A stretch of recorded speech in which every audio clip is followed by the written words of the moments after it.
You are listening to Be Brilliant in Your Business, the podcast that helps you create a rich business and meaningful life. I'm your host, Lindsay Brownson, and I'm here to deliver a creative cocktail of pep talks and practical tools to break the habit of being busy so you can have what you really want in life. If you are new to the podcast, welcome. I am so glad you're here and look forward to being part of your brilliant business. Before we dive into today's episode, I'd like to remind you that if you're a fan of the show, the best way to show it is to share it. Take a screenshot of this episode and tag me at Lindsay Brownson, or leave us a review in your favorite podcast app. It means so much, and I love being able to connect with you a little bit more personally. So, are you ready? Let's go. Hey Mavericks, how are you all doing? I am doing well. I have been in what I'm calling an operational phase for the last few months. It's really interesting to me. In the course of my career, I have definitely noticed these patterns of time where my personal interests and things that I want to work on in personal growth line up with my business interests, which line up with my client interests or the types of clients who are coming to me or the types of support that they're looking for. And it's so interesting to see how all of these things are connected and how my work is very cyclical in an interesting way. And what I mean by that is I sometimes have these very spiritual phases where it's really about the higher levels of thinking and higher powers and connectedness and relatedness. And it seems like in those times, I'm really attracting clients who are very much looking for that connection in their own lives and with their work as well. Other times, I'm in a very artistic, creative phase where I'm personally doing a lot of painting and decorating and music and just lots of like immersion into a very creative, artistic place. And no surprise, that is when writers and artists and creators really seem to like gravitate toward me to help them identify how they can have more ease and flow in their creativity with their business. And then I also have these very operational phases where my personal interests are all about data and building systems and processes and lining things out in a very strategic way. And then, of course, I notice that my clients are looking for that. They're doing the same thing in their businesses, or new clients that come to me are really looking for that operational and systems type of support. And so I'm always very fascinated. It doesn't surprise me at all, but I enjoy kind of seeing these parallels with, just energetically what's going on for me and then how that translates into my business. And it happens generally in like 3-month periods. It's so fascinating. So of course, my work is always in some way embodying all of these things, but it seems like we're generally leaning toward whatever my personal interest is at the moment. That is where the clients and the people who want to work with me seem to be leaning as well. So that's been super fascinating. All of that is to say that I have been very much nerding out on systems and processes lately. I have enjoyed so much. I recently made a couple of great new hires this summer that I'm super excited about. And that launched me into kind of a redesign of some of my systems and processes and getting things updated for how we do them today versus the last time I hired people. So in my own business, I've been like really in touch with that lately. I've been acting as the CFO and the COO in my husband's business as that has taken off so rapidly this year.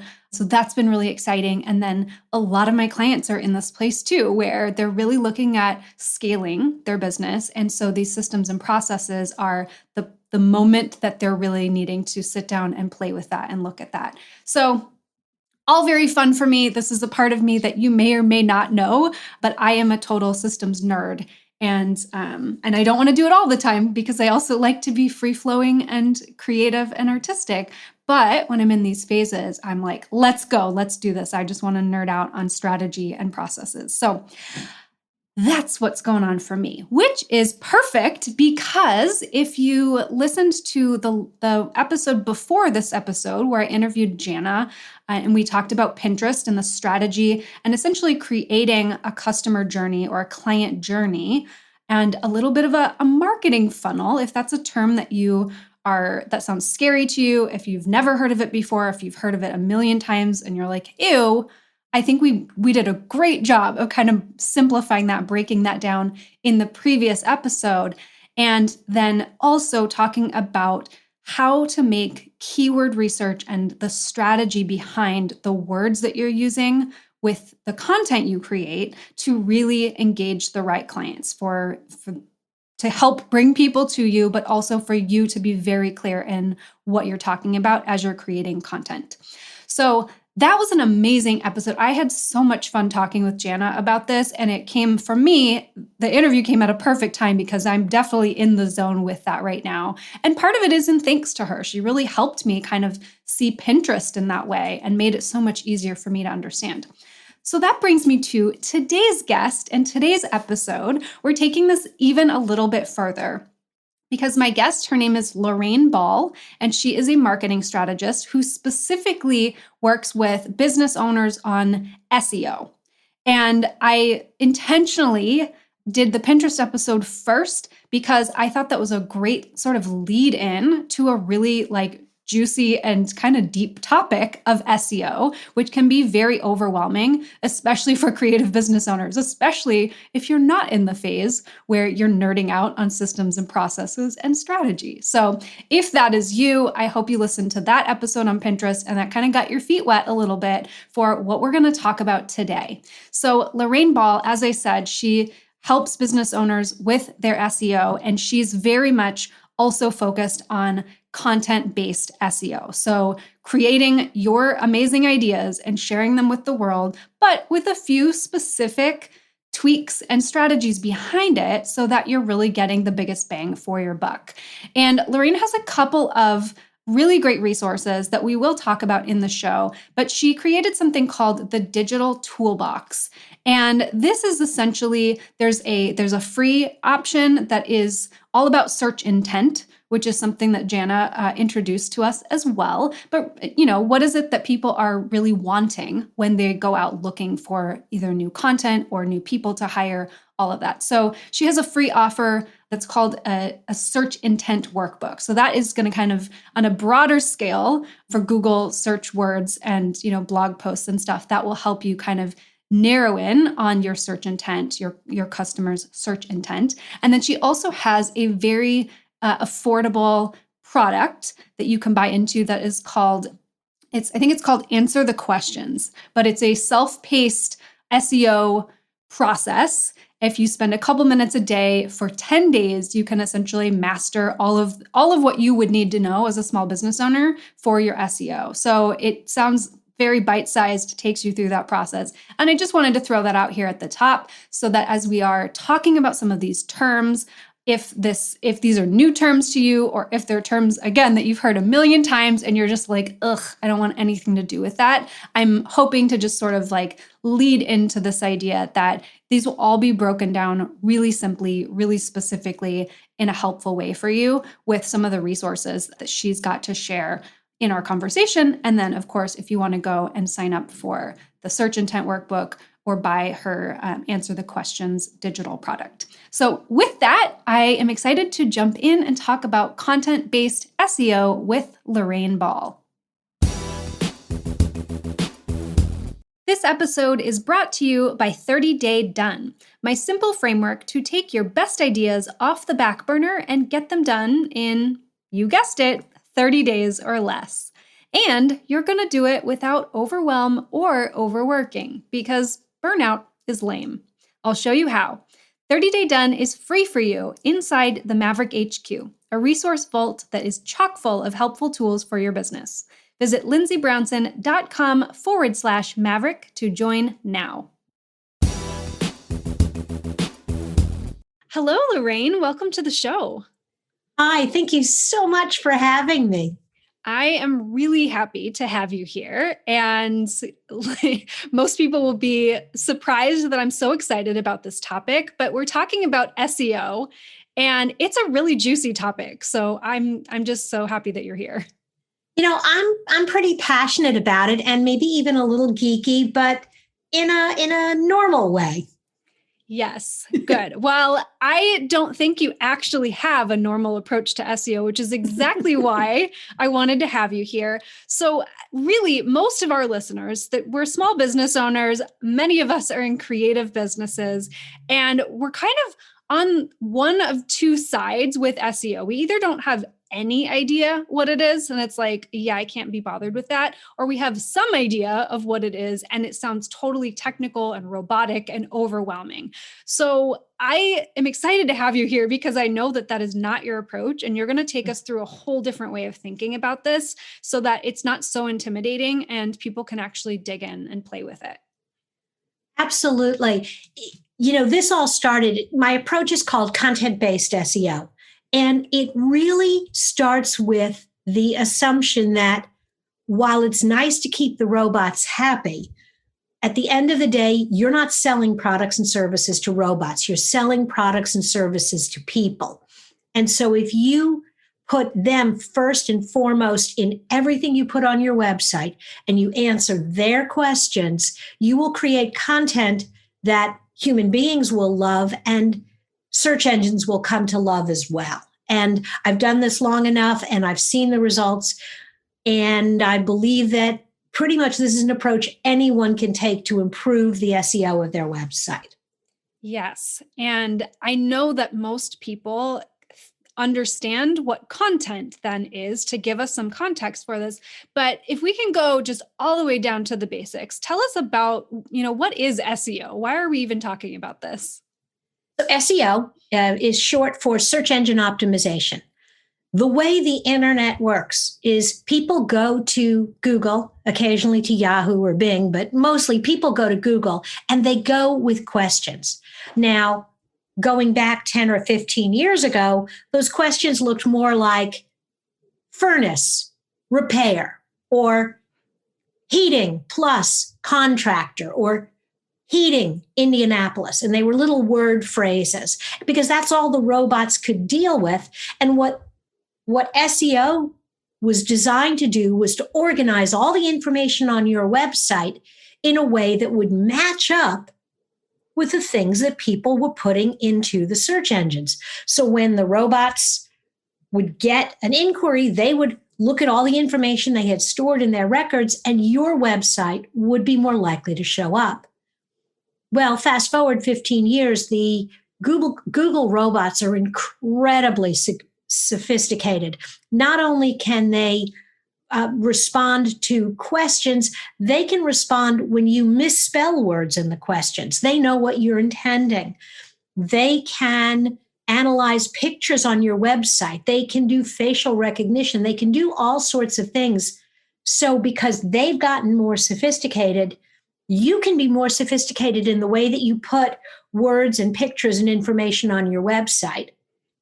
Yes. Because they'll be able to kind of match them up. Yeah. So I remember way back in 2008, I think, when I was working on my website and I had an e-commerce company. And then even a few years later, when I was working with business owners and this topic of SEO and they were wanting to hire SEO people or hire me to do SEO on their website. And it was so disconnected from human beings. It's like if you had an SEO optimized website, then you basically had to have what would be the equivalent of like 4 paragraphs worth of text on the homepage of your website that was completely illegible. You couldn't read it because it was just a bunch of strung together words.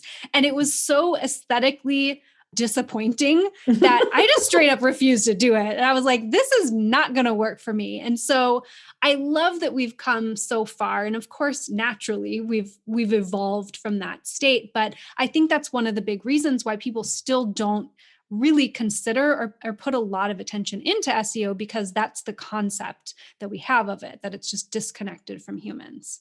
I'm going to sort of add on a little bit to what you're saying there, where you have to have all that meat. You don't have to have it on your homepage. You do want to have it on the interior pages. And I have some interesting back and forth with some of my designers because they're like, Lorraine, but really, we only need this on the page. It's perfect. And I'm like, yes, but search engines are going to want more. And the way that we compromise is we really consider the human experience. The top of the page is for the people. There's a natural break. There's a call to action. There's a button. There's a picture. And we know that most people won't scroll down below that. And so we do some interesting things with more heavy text in the second and third section of the page. People are not turned off by long pages if there are natural breaks, if there are headers, if there's a good picture. And quite honestly, if you do a good job with your page, the person coming is going to leave long before they get down into the meat. But the search engines are going to go, oh, there's some good information here. And it will raise the value of your page without destroying the aesthetics. Yes. Okay. I love the word compromise. Figuring out how to use these tools to your advantage, not to feel like you are owned by them. Mm-hmm. So let's talk about content-based SEO. So how does that work? So content-based SEO really starts with exactly what I said before, the questions. What you need to do for your business is think about the buyer journey. When somebody wakes up in the morning, they don't wake up in the morning going, oh, you know what I need? I need a purple widget that's shaped like this and it's going to cost this.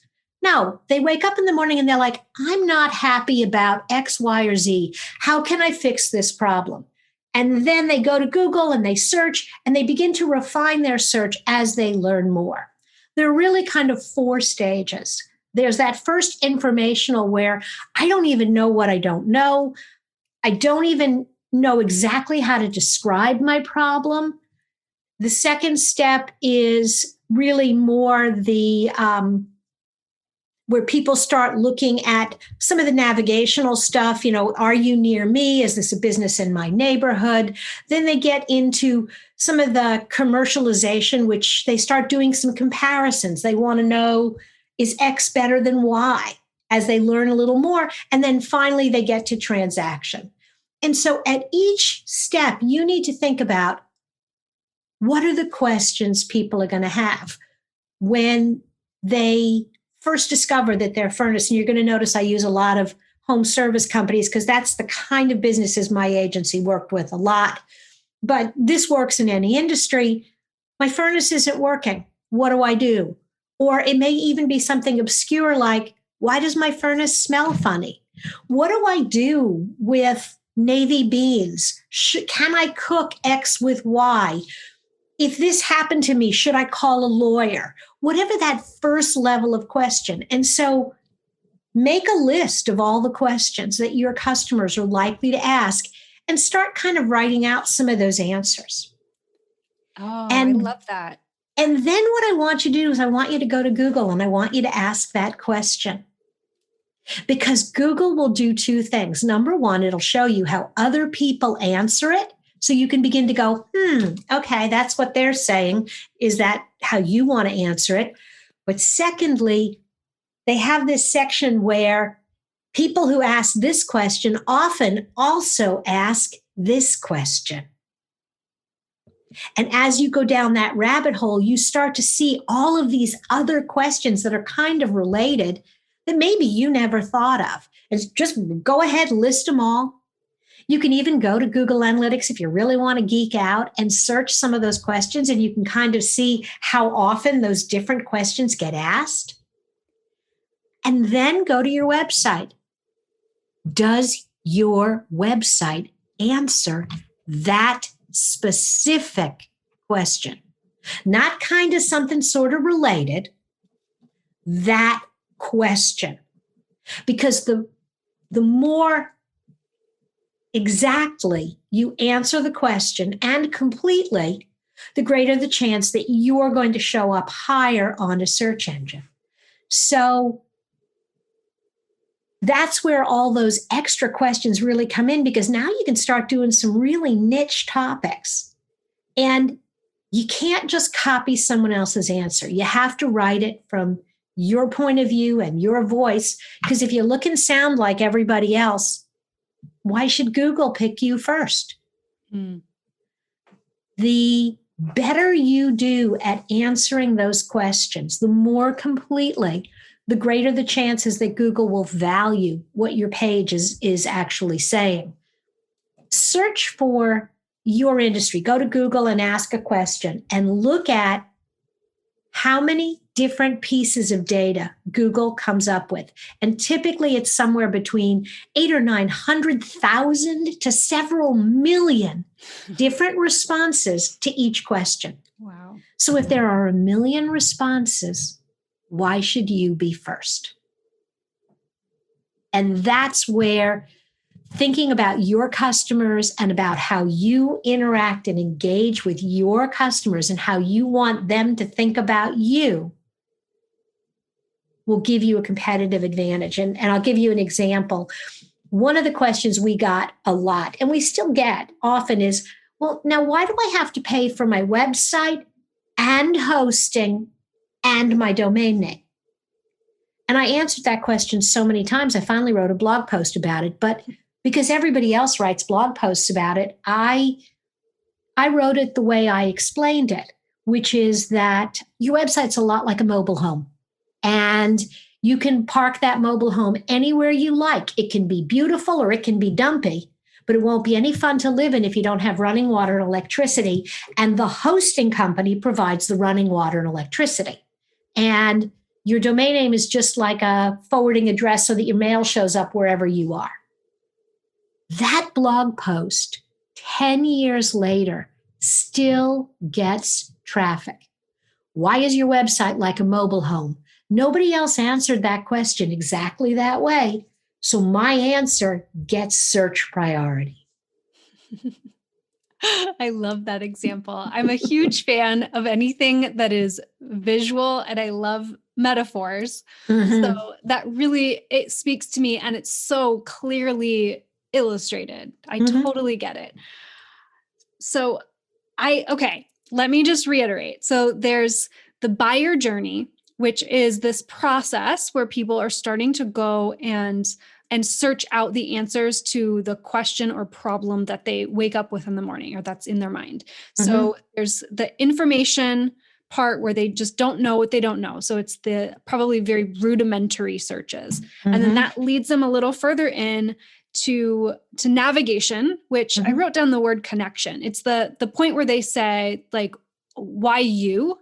And well, the navigation is a lot of the geographic stuff. Are you a someone near me kind of thing? It's that next step where they're really trying to figure out, where are you? It's who are you and where are you, and how are we going to do business? The commercialization is really the comparison. Should I do hardwood or engineered wood? And some of those kind of next level questions. Okay. And then the transaction, what would an example of that be? Transaction might be pricing comparisons. That's where you really get into you versus somebody else, or why your solution. So, for example, in case studies are great in the commercialization phase, because it really answers that question of, why you, and it's because you have a unique approach to solving their problem.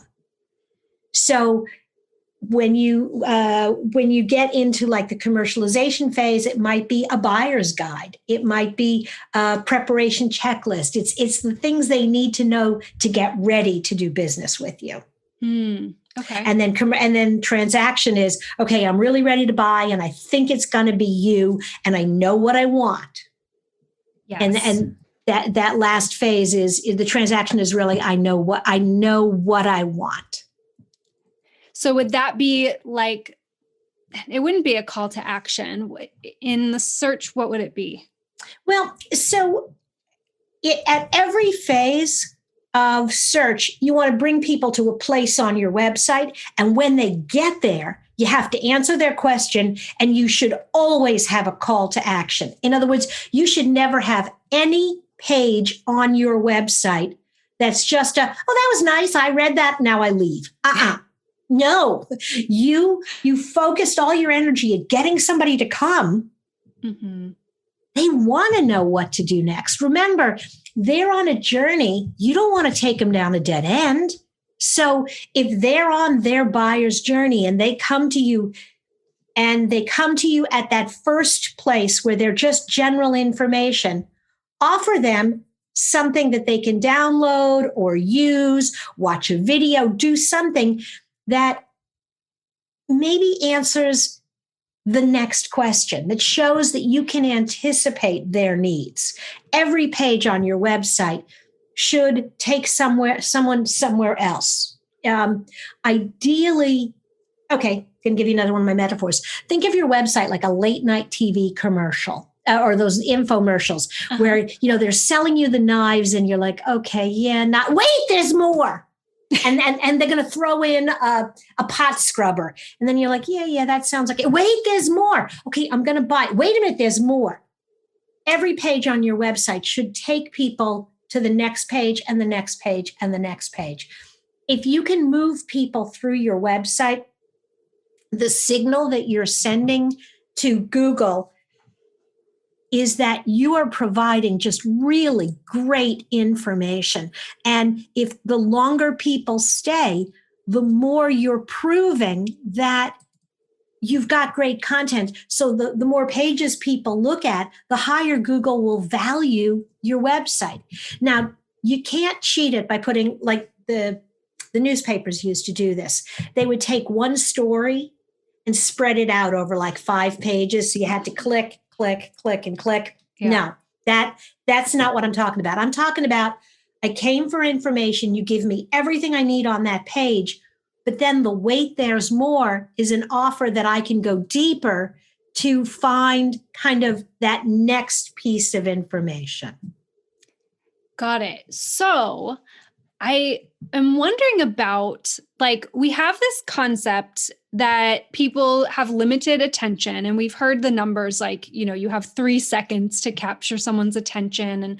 And so I think a lot of people are worried about, I'm going to lose people if I don't get them right in this moment. So how does that relate to, I actually, now that I'm saying that, I'm kind of processing this myself.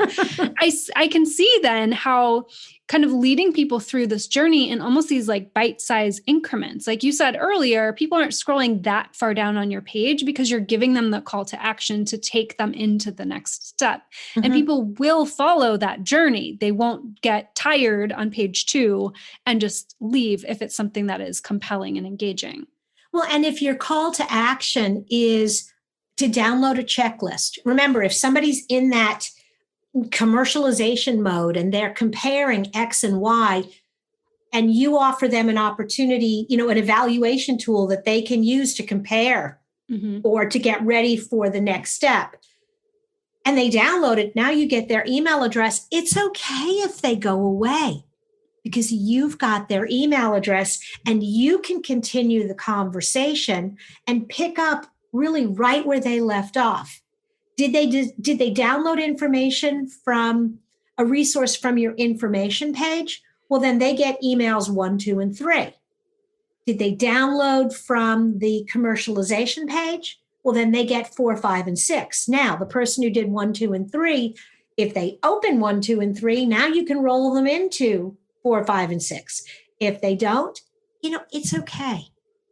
Lots of people will come to your website and only a small percentage of them will buy. And quite honestly, that's all you really need. If you're running an agency and you're getting 3,000 or 4,000 visitors a month, you don't need 3,000 or 4,000. Well, maybe you do. God love you. You're running something like that. But you don't really need 3,000 to 4,000 customers. You need 5, 10, 15 to really get excited about what you're telling them and what you're saying. And so you put the information out there, you find ways to get their contact info so you can stay engaged and just keep putting out that information and Google will find it. Now, you can do things if you have a WordPress website. We really like Rank Math or Yoast, and that allows you to go in and just create page titles and meta descriptions while you're designing your web page. And it's not really technical, and it kind of walks you through that. And I would certainly recommend it if you're using, I think, Squarespace or Shopify. They've got tools built in.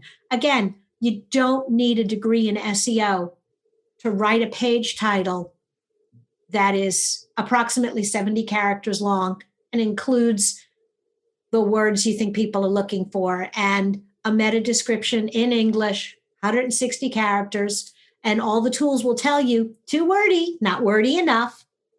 And if the page is about answering the question, it's really easy to write a page title and description that alludes to that question as well. Yeah. So if someone has not done any of this, if this is a brand new thing that they want to put some energy behind, do you recommend starting by going and optimizing those pages, or do you recommend starting with the content, with the blog posts on the site? If you already have the pages, if all you have on your website is 10 pages, I would still make your list of questions and then ask yourself, do the 10 pages I have answer the questions? Because if you identify, and you do it honestly, and you identify 10 questions that you have to answer, and you look at your website and you discover that all it's doing is talking about you and how good you are and how smart you are and how talented you are, and look at these great designs, and you never answer those questions, you're going to have a really hard time getting noticed. So create the list of questions, be critical of the pages that are already on your website, and then start creating additional content.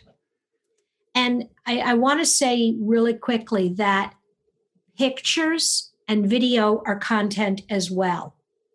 And we're all guilty of this. You have pictures, you have them named and numbered in a way that makes sense for you to find them when you're uploading them to the website. And you end up with a bunch of images that are titled things like JPEG 1, JPEG 2.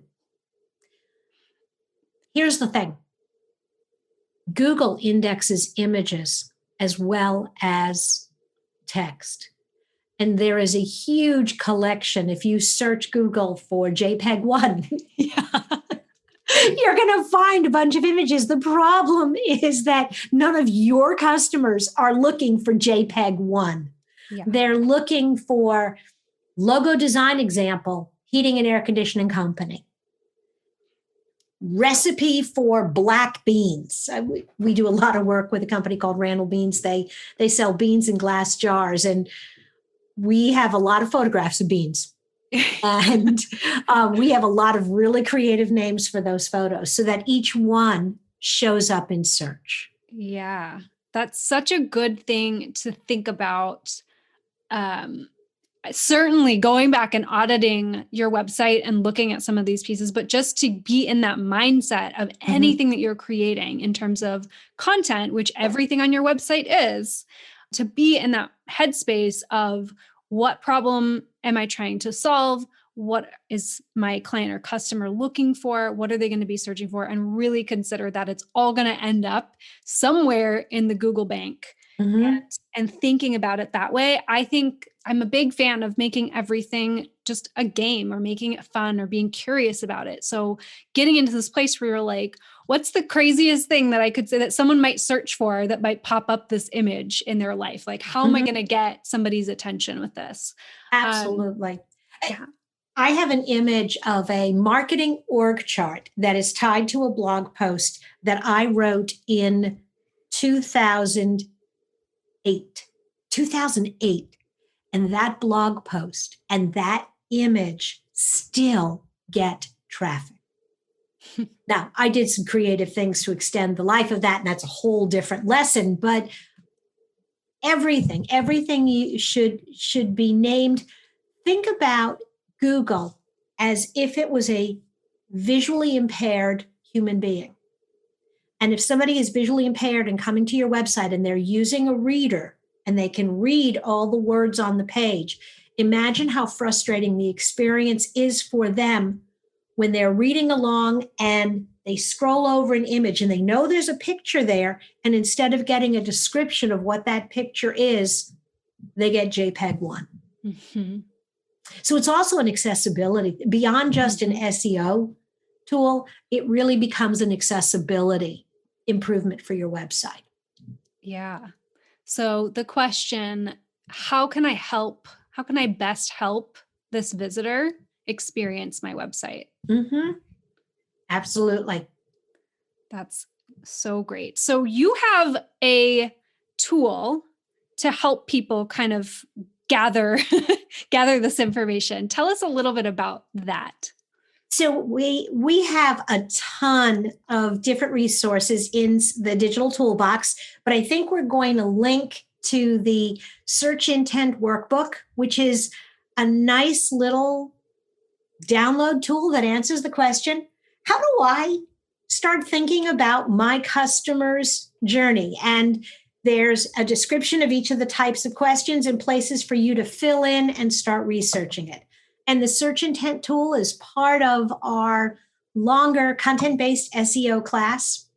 That is a self-paced program, because one of the things that I have learned about SEO is that you cannot do it. You can't do it in a 30-minute webinar. You can't learn it in a 2 or 3 hour lesson.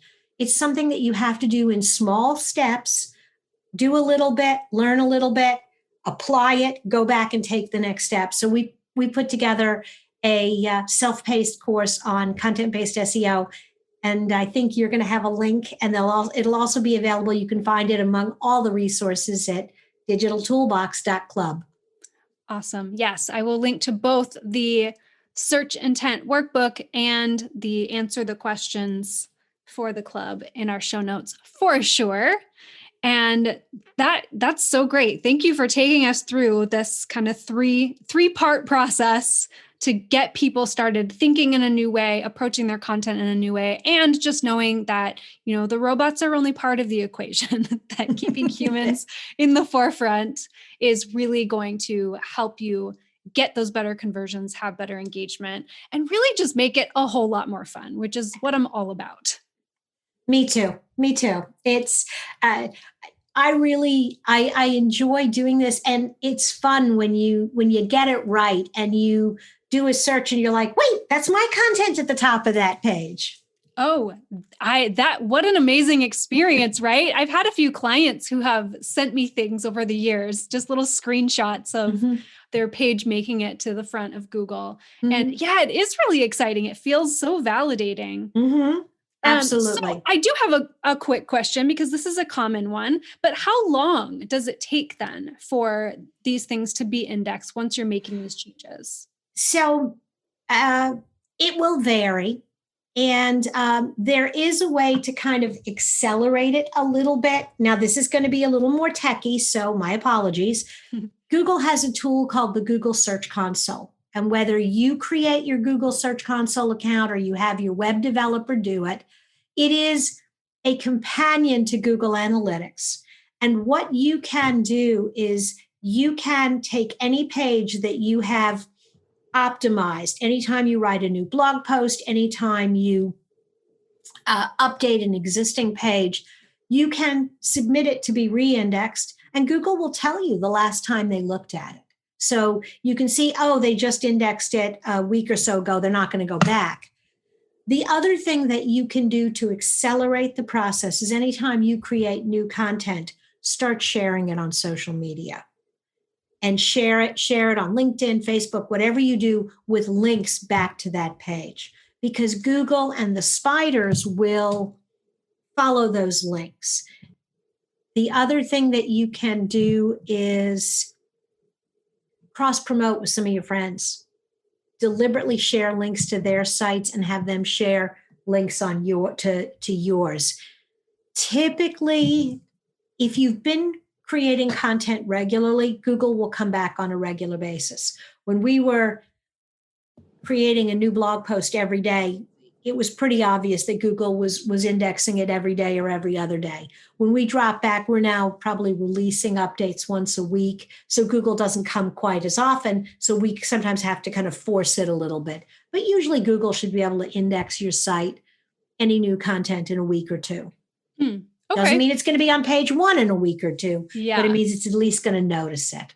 Yes. Okay. That's I'm glad I asked that question, because certainly people are going to be wondering, and there's a lot of the pressure to create constantly new content and to be putting stuff out all of the time that, I'm really like, one of my missions is to help get people off that hamster wheel. So we do still want to look at like what needs to be done and what are the ways we can help this along. And like you said, accelerate it along without being in this place where you're just constantly trying to churn out new stuff. And I would recommend that anybody who's been blogging for any length of time, one of the other things that I really think, and we definitely do a lot of this in the course, is go back and look at all of your old content and figure out what used to get traffic that doesn't anymore. What was a really good post but never got the visibility, and beef it up. Add 100 words, add an extra picture, add a link. Make that content that already exists better. Some of the leading SEO people will tell you, especially if you have a library of content, for every new one that you write, go back and update 2 or 3 old ones and re-authenticate that content. It's easier, it's faster, and Google loves it. Yeah, that is such a good tip. Thank you for that. Awesome. Lorraine, thank you so much for being here. So the digitaltoolbox.club is going to be the main place that I'll send people to with those specific links to the free resource and to the program. Where else can people find you online? You can find Lorraine Ball pretty much wherever you hang out. I'm Lorraine Ball on Twitter. I'm Lorraine Ball on LinkedIn. On Instagram, it's Lorraine F. Ball. And you can look for my podcast, More Than a Few Words, wherever you listen to podcasts. Fabulous. Thank you so much for being here. Thank you. Thanks for listening to the Be Brilliant in Your Business podcast. I hope you enjoyed this episode, and if you heard something particularly insightful or inspiring, I would really love to know what it was. And I'd love to get your review. So I have a fun way to do this. Come and find me on Instagram at Lindsay Brownson and send me a private message with a voice memo or a quick note, something that I can share here on the show. As a thank you for sharing your thoughts about the show, I've made a special gift to get you energized and inspired when you open your laptop. I created some beautifully designed desktop wallpaper with some of my favorite mantras and motivational ideas that I think you will love to see. It's a win-win and a fun way for us to connect. So come find me on Instagram at Lindsay Brownson and let me know what you think.